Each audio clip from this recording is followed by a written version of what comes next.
Buenos días a todos. Vamos a comenzar el acto de presentación y entrega de premios del ya tradicional. Estamos en la quinta, en la cuarta edición de los premios de vídeos de la Academia Asturiana de Ciencia e Ingeniería. Como siempre, vamos a tener antes una presentación, una charla de una persona muy representativa respecto a la divulgación y en particular de la divulgación de la ciencia en los casos que hemos podido tener a una persona de un nivel adecuado, y en este caso pues tenemos una persona del máximo nivel. Seguramente le conocéis muchos de vosotros. Tenemos a Rafael Serralde. Rafael Serralde es director general de la edición en español de la plataforma The Conversation, que es la principal red mundial de divulgación del conocimiento. Rafa ya es, aunque es de Burgos, originalmente, pues tiene casi más periodo de estancia en Asturias, porque comenzó en el año 1995 en el diario La Nueva España, estuvo hasta el año 2007, y desde el año 2007 hasta el año 2018 trabajó como asesor en el gobierno del Principado de Asturias, ¿no? Fue fundador de Conversation España, que comenzando ya en junio del año 2018. Entonces, bueno, le hemos pedido que haga una presentación que tenga que ver precisamente con esta red y cómo ve la labor de divulgación de la ciencia en este momento como elemento fundamental para que la sociedad tenga un buen conocimiento de lo que se juega en ese campo y de la importancia que tiene la ciencia e ingeniería para el desarrollo social. Bueno, pues Rafa, cuando quieras. Buenos días. Me gustaría dar las gracias a la Academia Asturiana de Ciencia y Ingeniería por invitarme a este acto que tiene, como podréis comprobar a través de la intervención, pues que tiene un significado muy especial.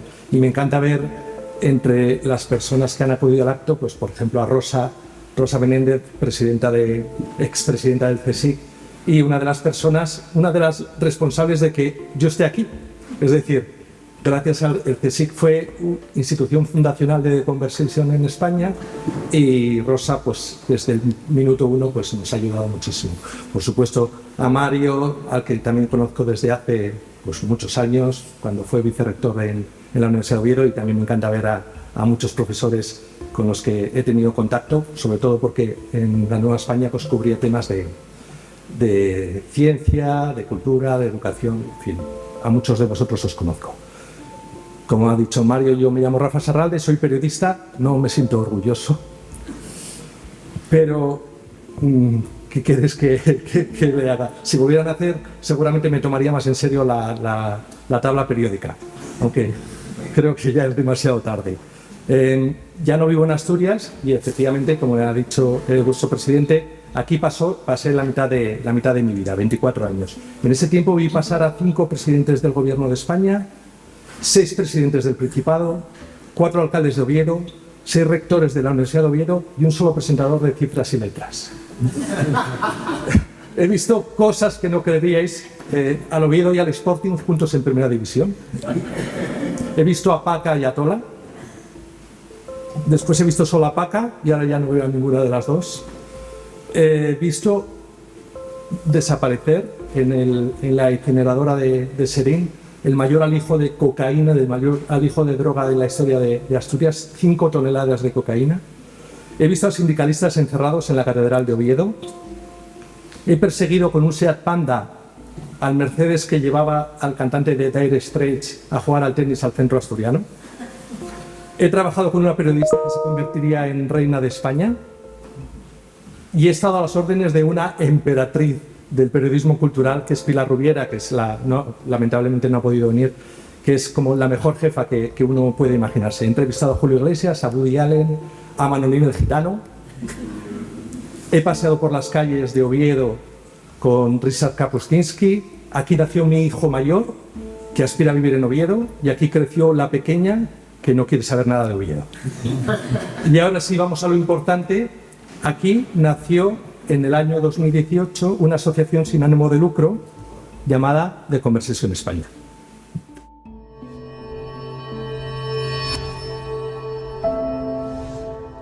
La ciencia forma parte de la cultura y de la sociedad y debe formar parte cada vez más de los mecanismos de toma de decisiones. Lo estamos viendo en el ámbito social que tenemos hoy día. Cada vez tenemos, las encuestas lo dicen, un mayor aprecio por la ciencia y un mayor conocimiento científico como sociedad, y eso es gracias a The Conversation y a otros medios, pero todavía no otorgamos a la ciencia un papel en nuestra toma de decisiones, por ejemplo a la hora de votar, por ejemplo, o a la hora de exigir a aquellas a quienes votamos que sean coherentes con la evidencia científica y con lo que el diálogo y el desarrollo de la ciencia nos da, ¿no? Creo que España es un país en el que falta cultura científica en la sociedad en general y en la educativa en particular, ¿verdad? Que es en la que yo me centro, y creo que la actividad, el trabajo que hace The Conversation de transferencia, de divulgar, de acercar la ciencia en un lenguaje que cualquier persona entiende, hace muy bien a nuestra sociedad, ¿no? Un medio como The Conversation, con tantos artículos escritos por especialistas, es más que necesario. ¿Por qué? Porque la divulgación es necesaria. A veces el concepto de divulgación es muy despectivo, sobre todo en círculos académicos, pero me parece no solo oportuno, sino realmente necesario que haya un medio en el que todas las personas se puedan informar desde un punto de vista con criterio, con pensamiento crítico y con fuentes bien informadas sobre las cuestiones que sean. Es tremendamente importante que exista un medio de estas características, donde científicos, investigadores, divulgadores podamos compartir nuestros conocimientos, y esto ayude, por un lado, a que compartamos con la sociedad los resultados de lo que estamos haciendo. La ciencia en un cajón no sirve para nada, y además también ayuda a luchar contra la desinformación y a devolver a la sociedad la inversión que ésta hace en nuestros proyectos de investigación y en los salarios de muchos de nosotros. Es necesario que haya una plataforma que sirva de altavoz entre, bueno, en este caso, entre los investigadores y la sociedad, una plataforma que nos ayude a conectar con la gente, a contar lo que hacemos en los laboratorios con un lenguaje, con un idioma que sea accesible para todos los públicos. La aparición de The Conversation en el panorama científico hispanohablante fue, la verdad, un soplo de aire fresco. Son artículos con rigor, con reflexión, con una visión amplia y escritos además por expertos en el tema. Se agradece mucho que se perciba que quien lo escribe tiene una visión independiente, es decir, que no tiene conflictos de intereses. Y de esos, pues por ejemplo, es muy habitual que exista entre los científicos que se dedican casi exclusivamente a investigar. Por otra parte, como usuaria de The Conversation, la verdad es que es un disfrute para entusiastas de la ciencia y para frikis, es un disfrute para la gente que quiere estar informada y al día y que quiere tomar las decisiones basadas en la evidencia científica y saber cómo estaba avanzando. The Conversation está haciendo una labor increíble en esa divulgación, en ese acceso a la sociedad de los conocimientos que de otra manera no tendrían acceso. En este momento en particular de la historia, la conversación calmada es fundamental. Bueno, pues eso es The Conversation. Es la principal red mundial de divulgación del conocimiento académico y científico, y la publicación, eso lo pudimos comprobar hace unas semanas, con mayor tráfico de visitas, la publicación sin ánimo de lucro, es importante esto, con mayor tráfico de visitas en todo el mundo. Y eso que somos raros, somos muy raros. Trabajamos con académicos, pero no somos académicos. Trabajamos con investigadores, pero no somos investigadores.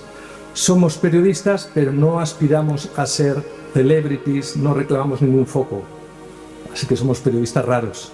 Somos discretos, tan discretos que trabajamos entre bastidores. No firmamos ningún artículo en nuestra propia publicación, eso es una paradoja. Yo no puedo escribir en The Conversation. Nuestro trabajo como editores consiste en ceder todo el protagonismo, en cederos todo el protagonismo a vosotros, para que compartáis vuestro conocimiento basado en evidencias con el gran público. Nuestros periodistas / editores aportan sus capacidades, su experiencia al servicio de las universidades y centros de investigación para producir el mejor contenido editorial. The Conversation está inspirada en una idea que yo me atrevo a llamar, a decir que es revolucionaria. ¿Qué ocurriría si convirtiéramos a las universidades y los centros de investigación en todos los ámbitos del conocimiento en una inmensa fuente editorial para alimentar un nuevo canal de información? Nuestro trabajo, el trabajo de los editores, consiste en pulir esos contenidos, en pulir y canalizar ese tesoro intelectual, puliéndolo, como os decía, cuando sea necesario para después compartirlo con el gran público. Un periodista británico, residente en Australia, Andrew Jaspan, se hizo esa pregunta en 2011. Buscó respuestas y ese mismo año puso en marcha en ese país pues, una plataforma que 3 lustros después tiene presencia en los 5 continentes. Yo soy de Briviesca, un pueblo de Burgos, pero a veces para darle importancia digo que vengo de Melbourne, Australia. Y es que ahí, en Melbourne, que está, he hecho el esfuerzo de marcar la distancia, está a 17.500 kilómetros de este edificio histórico. Allí nació la primera edición de The Conversation, luego llegaron más, la siguiente fue en Reino Unido, en Estados Unidos, en África, en Canadá, en Francia, en Nueva Zelanda, en Indonesia, y nosotros somos los responsables desde 2018 de la edición en español. La asociación tiene la sede en España, pero cubrimos todo también, digamos, toda la comunidad hispanohablante. Estamos al servicio de 500 millones de potenciales lectores. Y a finales de verano habrá una nueva edición en Alemania.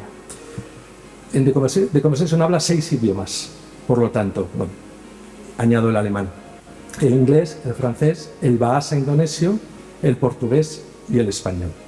Y en 3 lustros, como os decía, pues hemos logrado construir una fascinante redacción virtual que funciona a las 24 horas, únicamente sometida a los caprichos de los usos horarios y integrada por más de 200 periodistas, editores, que han conseguido que más de 110.000 investigadores y profesores universitarios compartan un mismo espacio en la esfera pública. Estos son los datos de cifras de The Conversation, donde tenemos más lectores y podéis ver un poco el volumen de lo que significa esta plataforma. Conseguir que los grandes expertos cuenten lo que saben al gran público no ha sido tarea sencilla, como podéis imaginar. Recordaréis, seguramente cuando nos llamábamos los periodistas, a veces decíamos, no, cuidado. Y se producía ese cortocircuito porque los profesores y científicos consideraban que la traslación del mensaje no era la más apropiada, no era la más ajustada, y nosotros, los periodistas, entendíamos o nos costaba mucho entender el mensaje que nos trasladabais. Digamos que ese cortocircuito, ese problema, nosotros lo hemos resuelto contando con editores especializados que hablan el mismo idioma que los expertos. Periodistas científicos que entienden a microbiólogos o a químicos, lo que no me pasó a mí en su momento, editoras especializadas en medio ambiente que pueden tratar de tú a expertos en cambio climático, editoras de cultura como Claudia Lorenzo, que está aquí presente, que saben manejarse de maravilla ante un texto sobre arte, sobre literatura, sobre diseño gráfico, y consiguen que el resultado final lo podamos entender todos. Somos, perdonad la vanidad, periodistas en los que se puede confiar. Y de alguna manera esto convierte a The Conversation en algo contracultural. The Conversation es contracultural. Conjugamos la credibilidad de los que saben qué contar, que sois vosotros, y la habilidad de los que saben cómo contarlo, que seríamos nosotros.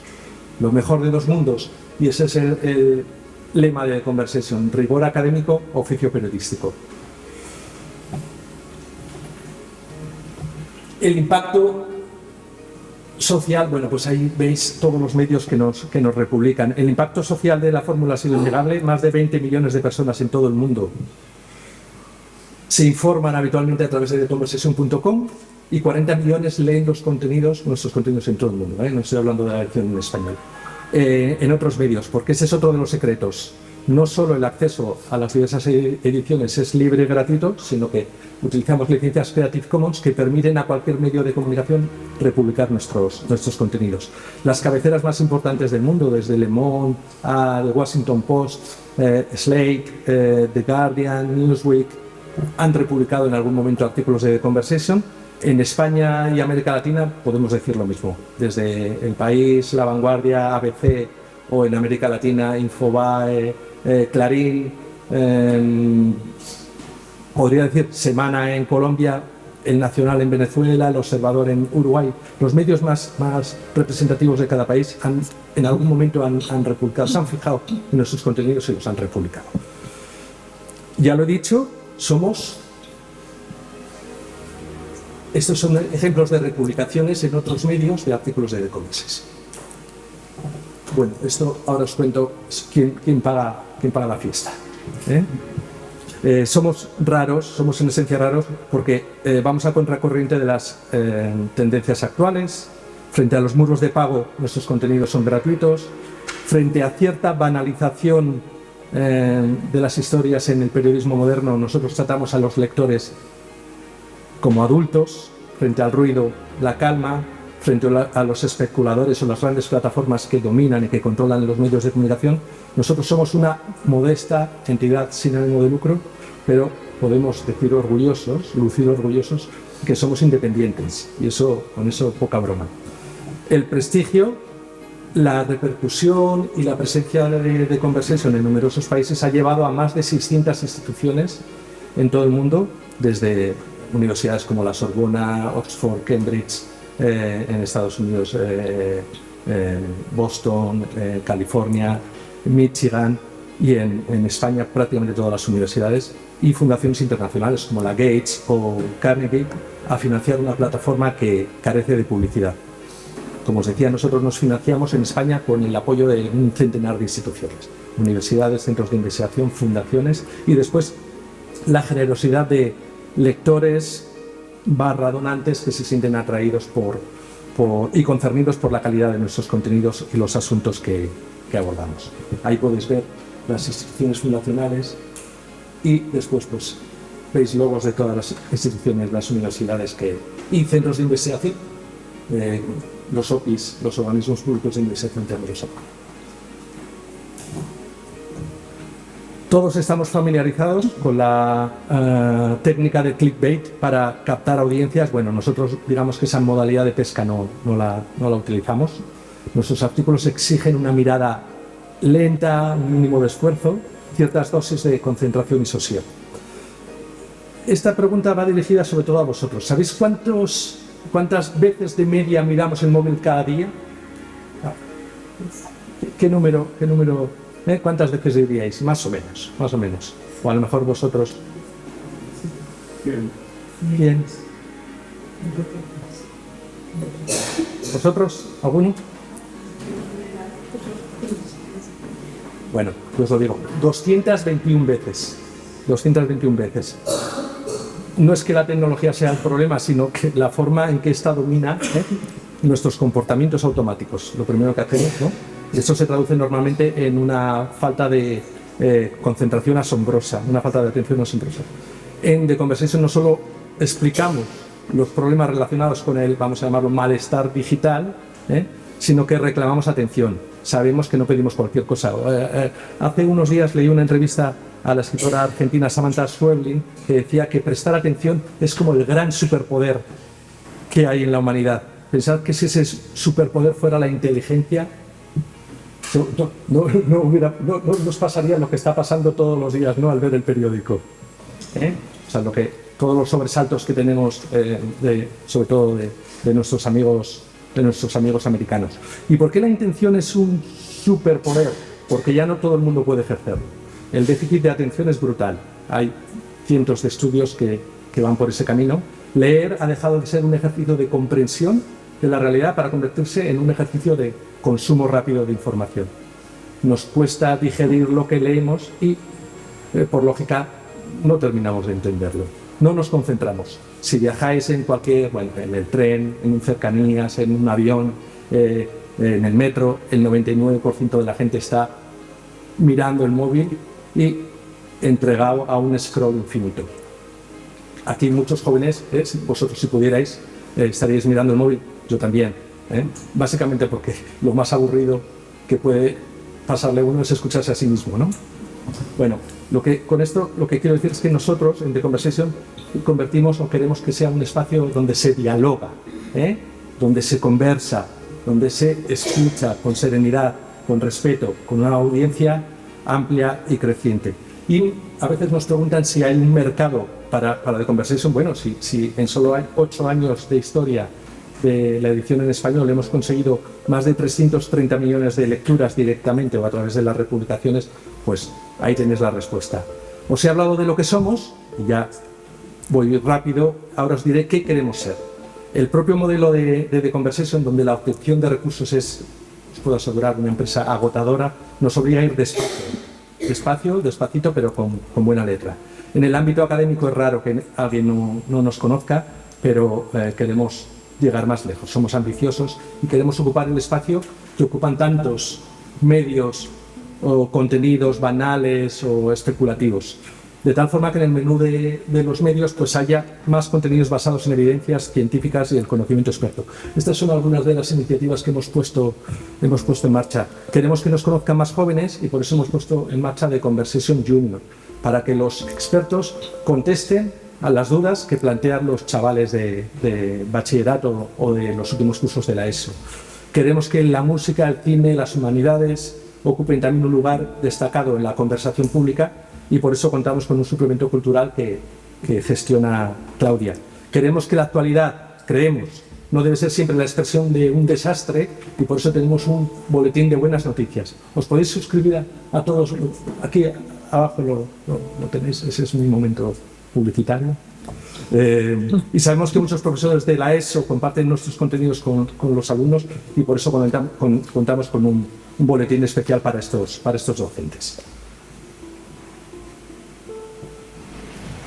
En cuanto a la difusión, pues el impacto en la vida, esto es muy importante, es decir, está muy bien que haya muchas cifras, que cuantitativamente, pues eso, que tengamos muchos lectores, pero más la clave es, bueno, ¿y eso para qué? Es decir, ¿de qué manera podemos ser influyentes? ¿Cómo podemos importar a la gente que nos lee? Bueno, pues estamos analizando esa parte, la parte del impacto, no sé si llamarlo real, el impacto social, económico de todo lo que hacemos. Porque consideramos que es mucho más relevante que el número de lecturas, y así nos lo han trasladado muchos profesores, pues porque les han llamado, pues a lo mejor del Congreso de los Diputados por algún tipo de proposición para que intervengan sobre las políticas públicas. Eso es muy importante. Aparte de entrevistas en radios, nuevos proyectos en marcha con colegas de la misma especialidad que no se conocían y se han conocido a través de The Conversation. Bueno, pues somos conscientes y ya digamos que voy a hablar un poquito, pero muy breve, sobre por qué consideramos que es tan importante contar la ciencia, porque la ciencia necesita quien le escriba y quien le cuente. Nosotros somos testigos privilegiados, y esto sí que no tiene nada de raro, de la creciente conexión entre científicos y el público general en este país. Entre los que saben, vosotros, y los que queremos saber. Cada vez hay más personas que se dedican a esta actividad, narradores de talento, capaces de encontrar el nudo de los grandes asuntos de nuestro tiempo. Venimos de muy abajo, venimos de un país alérgico a la divulgación del conocimiento. No sé, os acordaréis de aquella famosa frase de Unamuno, el que inventen ellos, ¿no? Pues esto en los últimos años, o hasta hace unos años, era que divulguen ellos, ¿no? La divulgación básicamente era una cosa de la comunidad angloparlante y bueno, nosotros, por ejemplo, arrancamos publicando 2 artículos diarios, ahora publicamos 10. Y de esos 2 artículos, uno de ellos era una traducción. Ya nos dijeron, lo vais a tener muy difícil. Bueno, pues gracias al empuje de instituciones como el CSIC o la propia Universidad de Oviedo, todas las universidades que se han ido adhiriendo a The Conversation, pues lo hemos conseguido. Y lo que observamos es que cada vez más personas, instituciones, salen a contar la importancia de la ciencia como una fuerza de progreso social. Contar la ciencia en español. El poder del español, que es, como sabéis, la segunda lengua después del mandarín en cuanto al número de hablantes nativos, es un factor de éxito para los comunicadores de la ciencia. Pero además las universidades y centros de investigación también se han puesto las pilas, todas tienen sus unidades de cultura científica. La unidad de cultura científica de la Universidad de Oviedo la puso en marcha vuestro presidente, cuando era vicerrector de investigación, en la época de Juan Vázquez. Bueno, gracias a ese efecto multiplicador se difunden contenidos de calidad a una amplísima comunidad de personas curiosas dentro y fuera de España. Y nosotros percibimos, sentimos y comprobamos cada día que efectivamente hay una comunidad hambrienta de contenidos de calidad. La divulgación, no lo olvidemos, no solo contribuye a que todos sepamos más y conozcamos mejor el mundo que nos rodea, sino que también por extensión nos ayuda a tomar mejores decisiones. Eso es lo más importante, decisiones individuales y decisiones colectivas. No sé si nos hace mejores ciudadanos, pero peores seguro que no. Y divulgar, así lo vemos nosotros, es convertir el patrimonio de unos pocos, el conocimiento, en patrimonio de todo el mundo. La ciencia que no se cuenta no existe. El conocimiento, parecen eslóganes, pero vamos, lo tenemos claro y además lo hemos desarrollado, es la mejor vacuna contra la desinformación. Y divulgar es un ejercicio de responsabilidad, porque de alguna manera los científicos que se dedican a la divulgación nos están contando al resto de ciudadanos en qué se gasta el dinero de sus impuestos, de nuestros impuestos. Nada de lo que se hace una vez. No sé. Estos son los tipos de impactos. Bueno, termino ya. Nada de lo que se hace en la universidad alcanzará el nivel de utilidad deseable si no traspasa las paredes de las aulas y de los laboratorios. Como decía Marta Beltrán en el vídeo que os he compartido, la ciencia en un cajón no sirve para nada. Nosotros, esa ONG del conocimiento llamado The Conversation, estamos para abrir ese cajón para que todos podamos disfrutar de lo que hay dentro. Muchas gracias.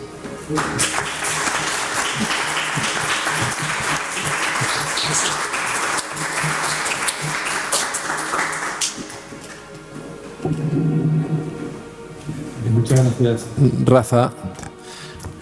Desde luego hay muchas vidas un poco en tu trayectoria y yo creo que el movimiento hacia la ciencia yo creo que es importante, ¿no? Jovellanos decía que la ciencia era la mayor actividad, la que tenía más calidad humana en sus escritos también. Pero también es cierto que España ha pasado por esas épocas también en que la divulgación de la ciencia no era algo nada importante.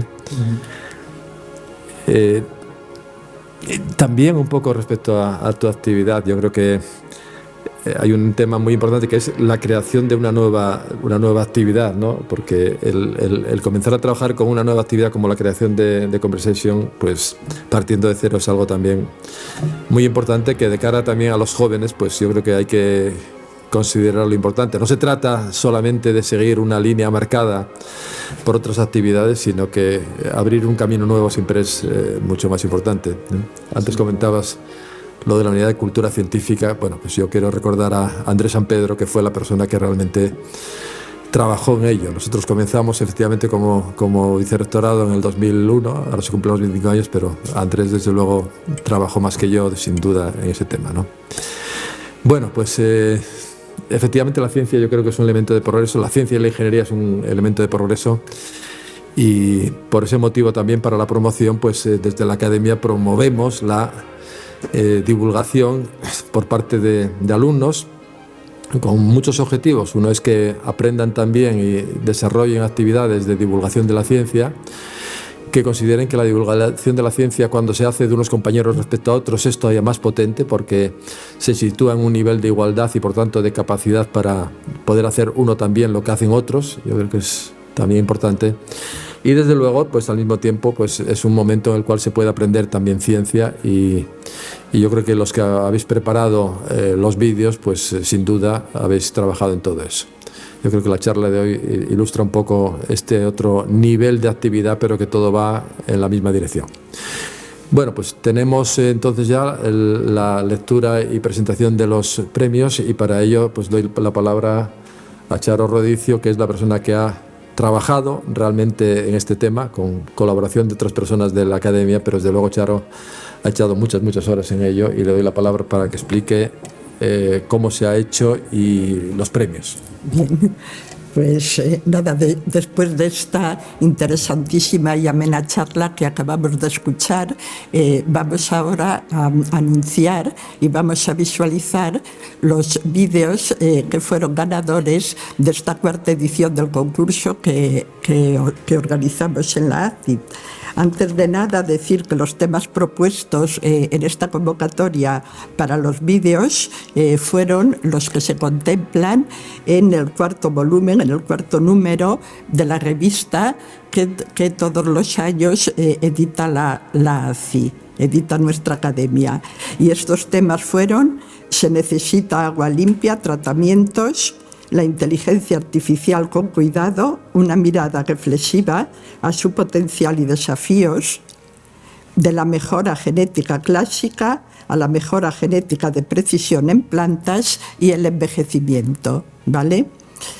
La comisión evaluadora estuvo constituida por los autores de estos 4 artículos, que son Mario Díaz, catedrático de Ingeniería Química de la Universidad de Oviedo y presidente de nuestra academia; Antonio Bahamonde, catedrático de Ciencias de la Computación e Inteligencia Artificial de la Universidad de Oviedo; Juan José Ferreira Fernández, investigador responsable del programa de genética vegetal del SERIDA, esto es, del Servicio de Investigación y Desarrollo Agroalimentario; y José María Pérez Freire, catedrático de Bioquímica y Biología Molecular de la Universidad de Oviedo, que es además miembro del Instituto Universitario de Oncología del Principado de Asturias y del Instituto de Investigación Sanitaria, también del Principado de Asturias. Además, formamos parte del jurado María Ángeles Gil, catedrática de Estadística de la Universidad de Oviedo, a la que quiero agradecer su desinteresada ayuda para llevar a feliz término pues este concurso de vídeos, ¿vale? Su apoyo para mí pues resultó imprescindible, además de otras personas que ayudaron. Y bueno, yo misma, Rosario Charo Rodicio, que soy por la que os envío cada poco tiempo pues anuncios sobre este concurso desde su convocatoria pues hacia octubre hasta estas fechas, ¿vale? Bien, de acuerdo con las bases del concurso, a la hora de valorar los vídeos, tuvimos en cuenta el contenido y rigor científico, siempre dentro del contexto de uno de los 4 temas que hemos seleccionado para esta edición en concreto: el carácter didáctico, la estética y la técnica, ¿vale? Y sin extenderme más, pues voy a pasar a leer las actas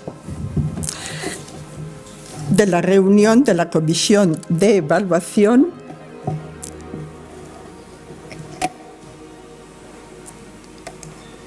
que tuvo lugar el 27 de marzo de 2026, donde todas las decisiones fueron tomadas por unanimidad. Entonces iré leyendo las actas de una en una y después de cada una de ellas visualizaremos los vídeos ganadores. Bien, primera, la Comisión de Evaluación de los vídeos presentados al concurso organizado por la ACI ha decidido otorgar por unanimidad el premio en la categoría A, tercero y cuarto de ESO, al vídeo titulado La ciencia que explica el paso del tiempo, presentado por Andrés Carretón Gonzalo, Manuel González González, Aurora Palacio Cobian, Carlota González García y Paula Rodríguez Martín, alumnos de cuarto de la ESO del Colegio Salesianos Santo Ángel de Avilés, y actuó como tutora la profesora Sara Isabel García Barón. Todos envejecemos. Desde el momento en que nacemos, nuestro cuerpo empieza a cambiar. Pero, ¿alguna vez te has preguntado por qué envejecemos? ¿Por qué aparecen las arrugas? ¿Por qué perdemos fuerza? ¿Y por qué algunas personas envejecen más lentamente que otras? La respuesta está en nuestras células. Nuestro cuerpo está formado por billones de células. Estas células se dividen constantemente para repararnos, pero cada vez que una célula se divide, su ADN se deteriora ligeramente. Además, existen unas estructuras llamadas telómeros, que funcionan como los protectores de los cordones de unas zapatillas. Cada división los acorta un poco más. Cuando se vuelven demasiado cortos, la célula deja de funcionar correctamente, y ahí empieza el envejecimiento biológico. Pero el envejecimiento no depende solo del tiempo. También influyen factores como la alimentación, el ejercicio, el estrés, la contaminación y nuestros hábitos de vida. Por ejemplo, el ejercicio ayuda a mantener las células sanas. Una mala alimentación acelera el daño celular y dormir bien permite que nuestro cuerpo se repare. La ciencia ha demostrado que nuestro estilo de vida puede acelerar o ralentizar el envejecimiento. Hoy en día, los científicos investigan cómo retrasar el envejecimiento, estudian terapias genéticas, medicina regenerativa, células madre y nuevos fármacos. El objetivo no es vivir para siempre, es vivir más años, pero sobre todo, vivir mejor. Esto se llama envejecimiento saludable. Envejecer no es una enfermedad, es un proceso natural. Pero la ciencia nos está enseñando algo muy importante. Aunque no podemos parar el tiempo, sí podemos decidir cómo envejecemos. Cada pequeño hábito cuenta: moverse más, comer mejor, dormir bien, cuidar nuestra mente. Porque quizás el mayor descubrimiento científico sobre el envejecimiento es este. No se trata solo de añadir años a la vida, sino vida a los años. La ciencia no busca que vivamos eternamente. Busca que vivamos mejor el tiempo que tenemos.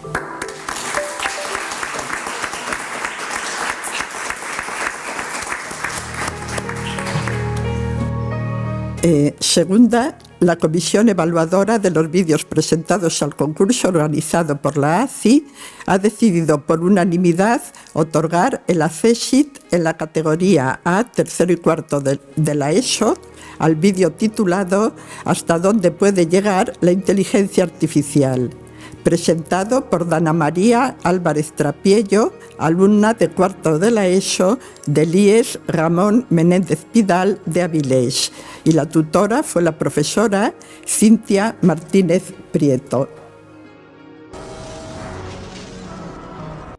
¿Te suena esta película? Si eres joven como yo, igual no sabes cuál es, pero seguro que has oído que la inteligencia artificial va a destruir la humanidad, o que es una criatura mágica que pronto nos reemplazará. Pero, ¿qué hay de cierto en esto? En España los datos nos cuentan una historia curiosa. Más del 50% de la población siente miedo hacia la inteligencia artificial y un 75% siente incertidumbre. Sin embargo, el 60% de los españoles nunca ha usado herramientas como ChatGPT.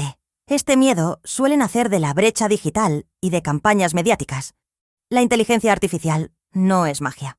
Y para entenderla, debemos mirar sus tres pilares: talento humano, el acceso a datos masivos y un hardware capaz de realizar cálculos masivos en paralelo, como las tarjetas gráficas. Científicamente, la inteligencia artificial utiliza las matemáticas y la semántica para dar significado a los datos. Mediante el uso de derivadas, el sistema busca minimizar el error en sus predicciones. Pero cuidado, a diferencia de nuestra inteligencia intuitiva y creativa, la inteligencia artificial es conservadora. No rompe las reglas. Es absolutamente fiel a los datos del pasado para intentar predecir el futuro. La inteligencia artificial carece de nuestro sentido común. El potencial de la inteligencia artificial ya está salvando vidas. En medicina, no solo ayuda a detectar cáncer, sino que permite la anticipación. Por ejemplo, analizando la calcificación de los vasos sanguíneos en una mamografía, la inteligencia artificial puede predecir riesgos de infarto o ictus a 5 años vista, algo que el ojo humano no siempre detecta. Sin embargo, la inteligencia artificial es un poder que toma decisiones, y todo poder debe estar regulado. El gran desafío ético no es solo la privacidad, sino la transparencia. Si un algoritmo te deniega un crédito o un diagnóstico, el sistema debe ser capaz de explicar el por qué. Además, está el reto de la soberanía de los datos.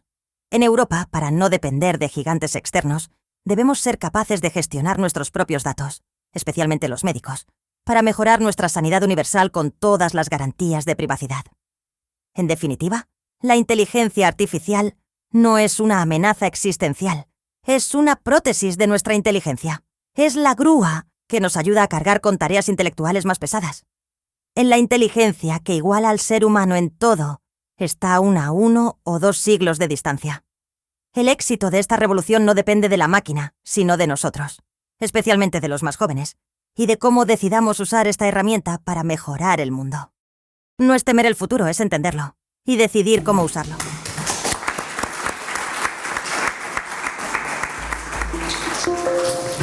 Tercera, la comisión evaluadora de los vídeos presentados al concurso organizado por la ACI ha decidido otorgar por unanimidad el premio en la categoría B, primero y segundo de bachillerato, al vídeo titulado Inteligencia Artificial con Cuidado, una mirada reflexiva a su potencial y desafíos, presentado por Miguel Ángel Rivera Allende, alumno de segundo de bachillerato del IES Jovellanos de Gijón.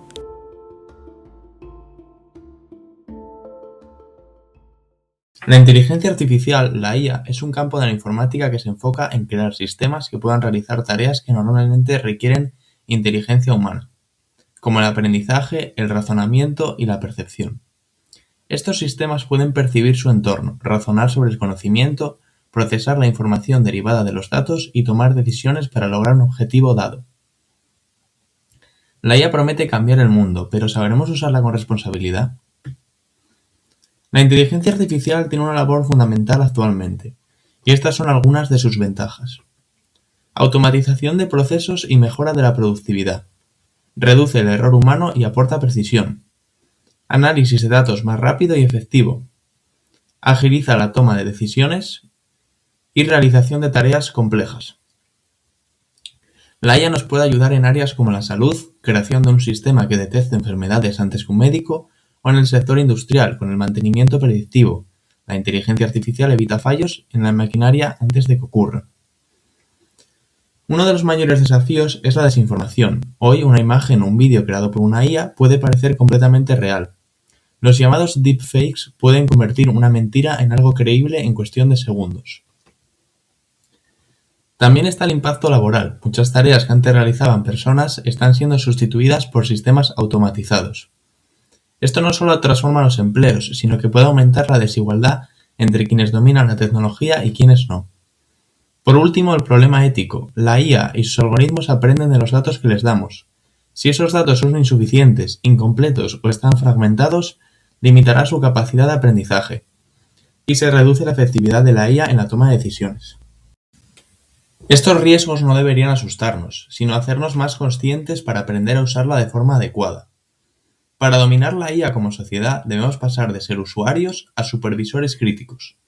La educación debe centrarse en asegurarnos de que la tecnología sirva para mejorar nuestras vidas sin reemplazar lo que nos hace humanos, nuestra empatía, creatividad y ética, áreas donde la máquina no compite. Para lograrlo necesitamos educación digital. Comprender cómo funcionan estas herramientas nos permite usarlas de manera crítica y responsable. También necesitamos normas claras, regulaciones que protejan nuestra privacidad y garanticen que las decisiones automatizadas sean justas y transparentes. La inteligencia artificial, una herramienta que cada vez cuenta con más uso, ofrece muchas ventajas, pero también ciertos riesgos que nos preocupan. Sin embargo, la cuestión no es si la IA será buena o mala, sino cómo decidimos usarla. La clave es comprender su funcionamiento y usarla para potenciar nuestras capacidades sin ceder el juicio propio.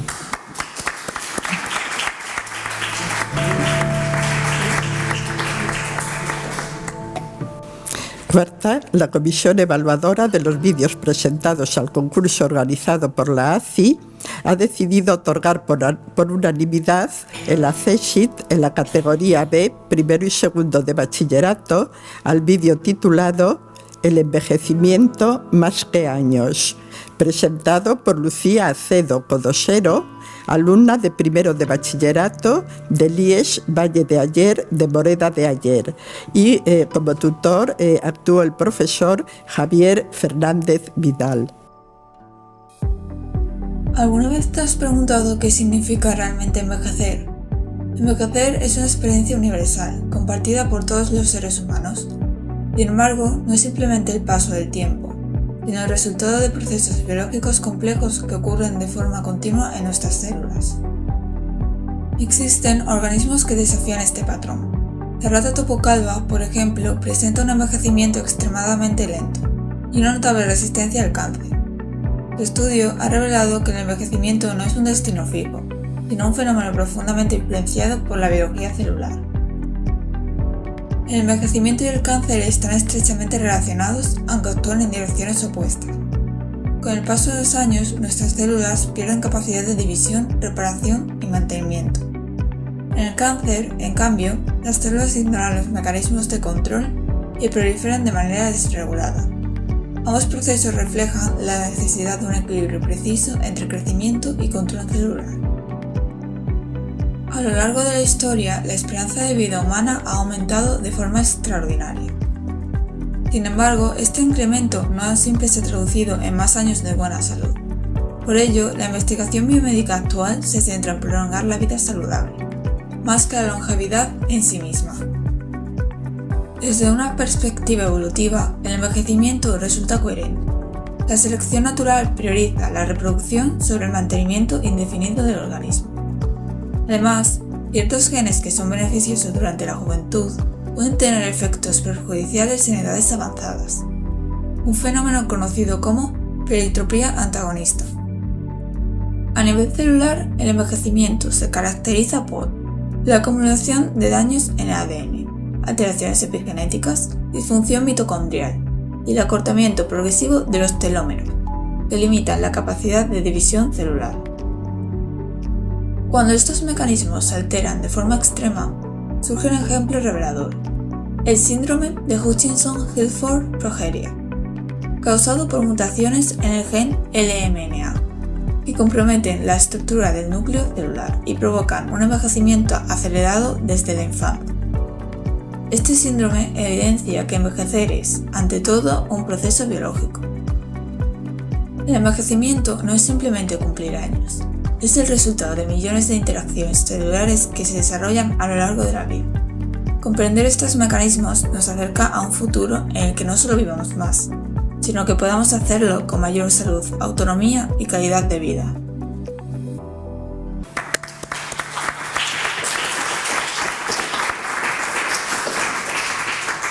Quinta, la comisión evaluadora de los vídeos presentados al concurso organizado por la ACI decidió otorgar por unanimidad el premio en la categoría C, Formación Profesional, al vídeo titulado Tratamiento de aguas, presentado por Nico Saavedra Marcos, José Manuel Iglesias Gómez, Alba Campomanes da Costa, Elisa Fernández Gil y Sergio Álvarez Fernández, alumnos del Centro Integrado de Formación Profesional de Comunicación, Imagen y Sonido de Langreo. Actuó como tutor el profesor Daniel Riballa Menéndez. Hola chavales, hoy os vengo a hablar del tratamiento de aguas. ¿Cómo? ¿Qué es eso? Pues es un conjunto de procesos físicos, químicos y biológicos que permiten mejorar la calidad del agua y que ésta sea potable. Pero antes, os debo hablar un poco de la historia del tratamiento del agua, más que nada para dar contexto. Pues el tratamiento del agua empieza desde el año 2000 a.C., con nuestros queridos amigos griegos junto a los hindúes. Bueno, ellos ya conocían varios métodos para hervir el agua y filtrarla con arena, carbón, incluso con cobre. Ya en el año 1500 a.C., los egipcios coagulan el agua, es decir, logran hacer el primer paso para tratar el agua. Luego, en el 500 a.C., un médico llamado Hipócrates filtra el agua en tela creando el manguito hipocrático para quitar los sedimentos del agua. Ya en el siglo XIX se empezaron a usar filtros de arena que fueron instalados en Escocia. Y poco después llegaron nuestros amigos de Estados Unidos, ya en 1908, con el comienzo de la desinfección del agua potable para comunidades. Y bueno, ya contada la historia del tratamiento del agua, ahora toca proceder con las partes más importantes del tratamiento del agua. Empecemos por la primera parte. Primero, se coagula el agua con coagulantes químicos, como la propia palabra indica. ¿Cómo? ¿Qué es eso? Pues son productos que desestabilizan y neutralizan partículas suspendidas en el agua. Bueno, al pasar esto, hace que se formen flóculos, que son grumos de las partículas suspendidas. Luego, el agua pasa por un tanque donde se depositan los flóculos en el fondo por la gravedad. A este proceso se le llama desedimentación. Después se filtra la arena, la grava o el carbón mediante filtros. Y por último, y no menos importante, se añaden agentes desinfectantes. ¿Para qué? Bueno, básicamente para desinfectar el agua. Ahora, vayamos con las aguas residuales. Bueno, esto tendrá que ser la palabra. En este caso, lo que se hace primero es el pretratamiento, que sería recoger la basura grande mediante rejillas y mediante desarenadores. Luego, pasaríamos al primer tratamiento, en el que se separan los sedimentos más sólidos en tanques de sedimentación. Después, vamos con el segundo tratamiento. En este caso, los microorganismos se encargan de degradar la materia orgánica disuelta. ¿Con qué cosas? Pues con aireación controlada, con biodiscos o con filtros precoladores. Y por último, se eliminan los nutrientes como el nitrógeno y el fósforo. También se eliminan los metales pesados o los patógenos restantes, aunque también puede tener una desinfección final. ¿Y por qué os cuento esto, mi querido público? Bueno, es porque protege la salud, mejora la calidad del agua y garantiza un suministro confiable, y eso con el agua potable. En el caso del agua residual, pues protege los ecosistemas, cuida la salud de las personas, permite reutilizar y favorece la sostenibilidad. Así que, damas y señores, cuidad bien del agua.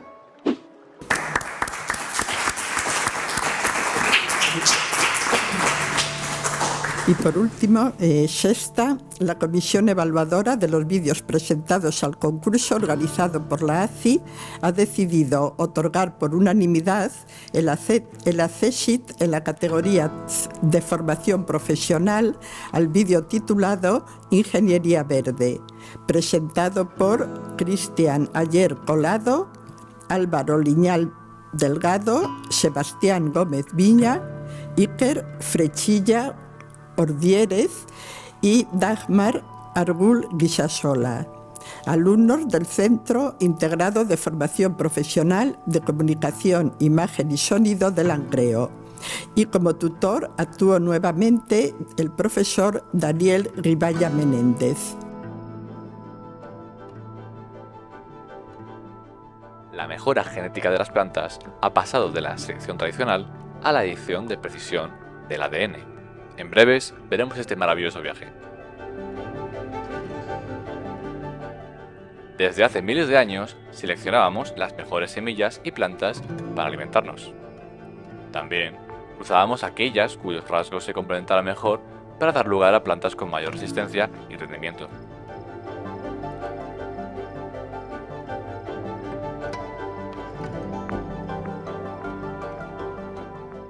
Las leyes de la herencia de Mendel permiten comprender la genética y cómo la mejora puede ser predictible. SAM permite seleccionar rasgos genéticos que buscamos potenciar, si bien es más adecuada en casos de herencia simple. Se introducen genes de otras especies a una planta para así fortalecerla.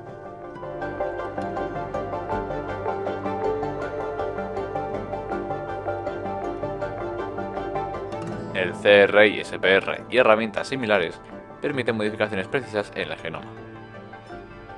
De la selección de semillas a la edición del ADN, la mejora genética de precisión define la flora del futuro.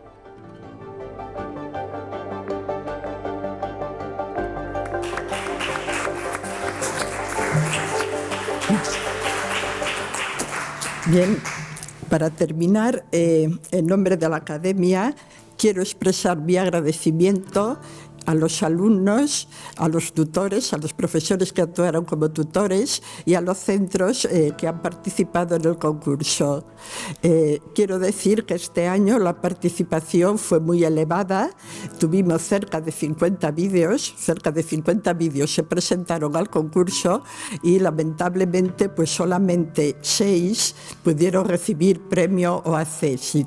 La competencia fue muy elevada y hubo pues varios vídeos que se quedaron pues en el límite. Fue muy difícil decidir a quién darle premio a CESIT y a quién no, ¿vale? Decir también pues animaros a todos a participar en la siguiente edición, que será la 5ª edición, que se convocará pues como en años anteriores a principios de octubre. Como dije antes, pues creo que la Academia lo estamos haciendo bien en cuestión de divulgar pues este concurso. Cada año se está subiendo el número de participantes y también pues de centros que participan, no solo en cuanto a número de vídeos, sino en cuanto a número de centros participantes, pues el número se va elevando cada año. En lo que por lo visto fallamos, y no sé, pues lo que podremos hacer en años sucesivos, pues es en convocar aquí la gente. El número de alumnos presentes pues es, digamos que deprimente, ¿vale? Entonces intentaremos solucionar eso para futuras convocatorias, aunque tengamos que ir a buscarlos a sus centros, ¿vale? Pues nada más, muchas gracias a todos por vuestra asistencia.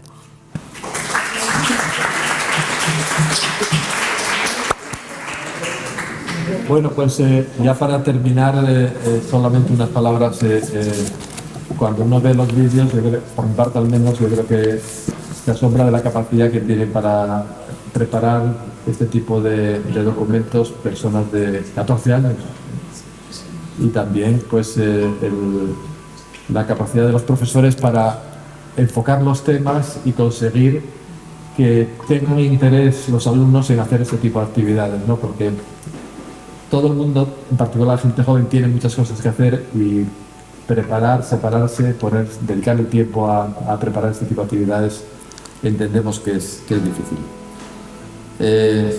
Como decía antes Charo, pues no se trata solamente de dar las gracias a los premiados, sino también a todos los participantes, y que no podemos tampoco extender mucho más los premios. Se dan, como se sabe, un diploma a todos los asistentes, a todos los participantes se les da un diploma, y luego se da el diploma de los premios y una cantidad económica que se hará llegar a las cuentas que nos vayan a dar los profesores. Esto es todavía una actividad que queda por hacer, que tendrá que hacerlo, y todo ese trabajo de preparar los documentos, los premios, los diplomas, pues es algo que, como antes ha dicho, pues hay muchas personas involucradas. Gracias también, finalmente, para acabar, a todos los asistentes a esta charla, sobre todo, como digo, a los alumnos. Seguramente ha habido quizás algún tipo de fallo en la comunicación, entendemos, o alguna otra cosa que no tenemos respecto a la participación, pero en todo caso el éxito de participación de los vídeos es grande y el nivel yo creo que también es muy correcto, ¿no? Y ya finalmente, después de todos estos tipos de actividades, pues en el día de hoy pues agradecer a Rafa por la presentación que nos ha hecho, y de alguna forma también con la invitación que le hemos hecho para darnos esta charla, queremos reconocer la contribución también de Conversation a la divulgación de la ciencia y la ingeniería desde nuestro punto de vista. O sea, que no se trata solamente de que nos dé una charla que nos ha ilustrado sobre la importancia que tiene la divulgación y la importancia de la ciencia para la sociedad, sino que nosotros también queremos reconocer el trabajo que está haciendo de Conversation para la divulgación y la promoción de la ciencia. Gracias.